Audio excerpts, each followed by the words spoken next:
नमस्ते, मैं हूँ रेखा सिंह। हमारे YouTube चैनल पर आप सभी का बहुत बहुत स्वागत है। हम दोनों बहन हवन का गीत सुनाएंगे।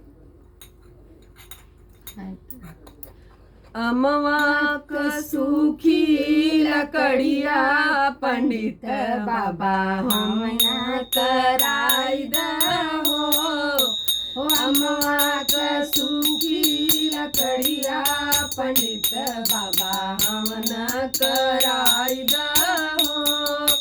हवन महक सुनी गणपति जी आए, गणपति जी आए, बाबा गणपति जी आए। ओनहु क जय जय मनाई द पंडित बाबा हवन कराई दहो। ओनहु क जय जय मनाई द पंडित बाबा हवन कराई दहो। अमवा क सूखी लकड़िया पंडित बाबा हवन कराई दहो।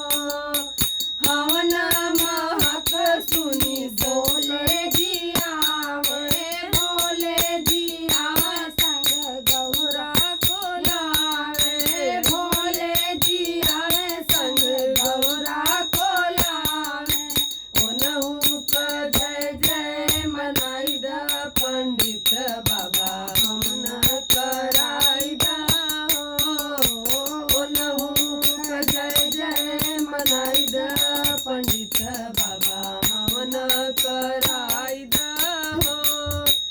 अमवा क सूखी लकड़िया पंडित बाबा हवन कराई दहो। हवन महक सुनी राम जी आए, राम जी आए संग सीता को लावे, राम जी आवे संग सीता को लावे।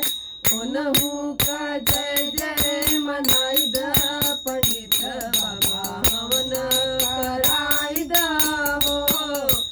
ओनहु क जय जय मनाई द